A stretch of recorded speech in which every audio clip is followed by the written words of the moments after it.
Authority, Paul Williams, an hour of soccer highlights. Dockerty Cup action coming up over the next 2 weeks, so we're still with you. Dockerty Cup quarter-final action coming to you tonight on Channel 31 Soccer Show. Don't forget, Soccer's Weekly Shockers, don't we look forward to that? Not. And of course, we've got a big junior special, plenty of other stuff. The Aqua Certosa competition, you can't forget that. Stay with us for the next hour. My word, we'd enjoy your company.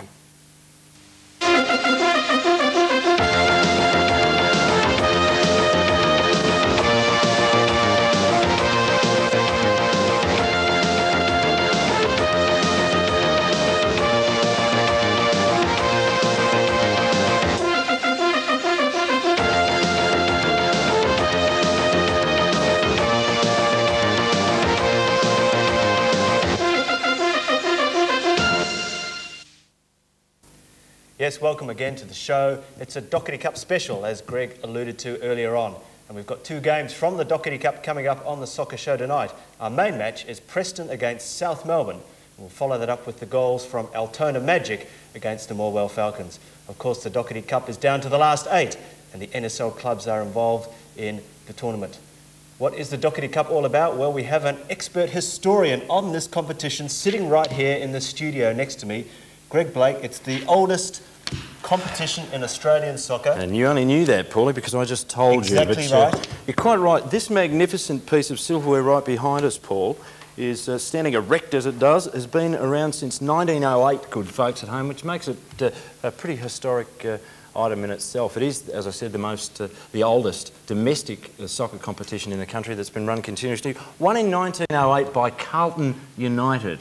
No reference, of course, to the brewery itself, but it's pretty exciting. It involves all the clubs in Victoria, the Geelong Cup winners, provisional leagues, the state leagues, etc. Started way back on January the 5th this year, and we're down now, of course, to the last 8 in the competitions in the quarterfinals. So, and that's the way it works. Virtually an all-comers competition, and well, there you go.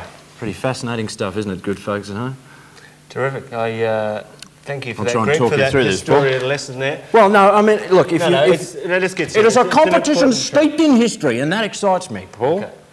Good stuff. Not a lot, but excites me anyway. As I said, we'll be showing you highlights from the competition shortly, but first of all, we'll go to Shocker Myles. There was some midweek Dockerty Cup matches, and Shocker Myles was at one of those games. It's Westgate against the Melbourne Zebras. This is Soccer's Weekly Shockers. And welcome to the segment that makes everybody cry and everybody laugh, irrespective of who you are, players or coaches. And this is also the John Markowski fan club as well, by the way. Now, coaches in and out of the Victorian Premier League. Sometimes that can be a joke, and it's not funny because Victorian Premier League has a history of coaches going in and out like you wouldn't believe. But I'm glad to say that coaches have been reinstated for the 1996 season. One, Willie Vasallo, back in at Sunshine Georges. That's a good move. Willie likes the club, and he's the club through and through. If they get a couple of players this year, I think you could see the Sunshine Georges in the final. And I'd love to see that because they've got vibrant fans, they bring big crowds, and Sunshine Georges, I hope you make the final next year. Not a tip yet, but see how long Willie goes. Another coach who's been reinstated, Green Gully Cavaliers, Chris Taylor. Well done, Chris, and I'm sure I had something to do with that by rumour mongering that you weren't going to get the job. You deserve the job. You're a bright up-and-coming coach, and with the right set of players, and I know you're looking for players, I can see you getting into the finals next year. Also, Albion Red Sox. Now, they've had a great stabilising season, and I'm glad to say that straight away what they've done is they've reappointed John Dowie as the coach for 1996 season, and that is tremendous. Well done, Albion, and Ahmed Ali, the president there. You've done the right thing. Stability for the Albion Red Sox. Them in the final next year. All them Turkish fans, that would be a delight. Also, we've got Peter Ollerton. He'll be back at Boleyn Lions, no problem about that. And God, what's he going to do next year with a couple of added players? They'll be in the finals as well, I suppose. And there's one other coach that we can talk about, Takis Fingos. Will he be at Port Melbourne? As you know, they finished minor premiers, lost only one game to Boleyn. Will he be there? There's rumblings at the committee that they want somebody just a little more tougher to drag them through to that last hurdle and into the Premier League Grand Final. But pure supposition at the moment. Takis still there as we speak. Talking about players on the move, the Melbourne Knights, now that the embargo has been lifted for the National League players for them to go where they want, they've chased up already Robert Liparotti from Boleyn Lions and Peter Diorio. Hopefully they'll have as much success with the Melbourne Knights as did Danny Tiatio, and we all know how well Danny did. Also, another two players who are on the move, Agim Cherevkovsky from Sunshine Georges. He's on his way to South Melbourne, as we predicted about 2 weeks ago.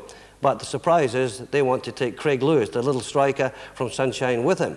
So will he go? At the moment, the price is not high enough. Sunshine Georges want more for these two players. And I believe an offer of 10,000 was tabled for these two players. But I think you could double that and you'd only get Agim Cherevkovsky himself. One other disappointing thing, Jerry McAleer. He's out at Preston. He's been sacked. Contract problems there, payment problems there. And Jerry, he's out of Preston and he'll be looking for a club next year. And I'm disappointed at that because the McAleer family has a long tradition with Preston. Frank McAleer, Jerry's father, coaching the club and playing for them many, many seasons. And a break from the tradition now, Jerry McAleer on the lookout for a new club. Just delving down to the lower clubs for a minute, Frankston Pines, now they got relegated this year and they're a top club in the first division, but John McPartland, their Eager Beaver president, he promises sweeping changes at Frankston Pines, and he reckons that Frankston Pines, with the changes, could be a force in the Premier League. And we do need a club from that area down the Frankston Peninsula. And if they don't hurry up, it could be Frankston Soccer Club, coached by Russell Black. They're ever on the improve, and they'll be racing into the Premier League within a couple of seasons. Don't worry about that. Well, during the week, or during last week, the Dockerty Cup third round got underway, and Melbourne Zebras made their first appearance as a non-national soccer league club at Wembley Park when they took on Westgate. We took the cameras down there just to gauge the reaction of some of the fans, some of the committee, and how the players went. So we'll pop over now to a replay back to Wembley Park last Thursday. Melbourne Zebras, the first appearance as a Premier League club against Westgate. Robbie Innes picking up the ball there for the Melbourne Zebras. On to Joe Tricarico. Joe Tricarico boarding down on goals now. He's just got to get the shot in. Yes! Great goal by Joe Tricarico. Set up by Robbie Innes. A lovely through ball. And as you can see, the Melbourne Zebras crowd are up now.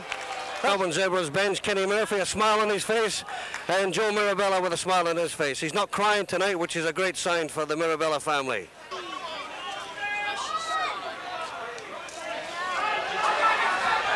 Tricarico again here on the right wing. Tricarico taking the ball to the byline, chips the ball across, and Harry Natta's there.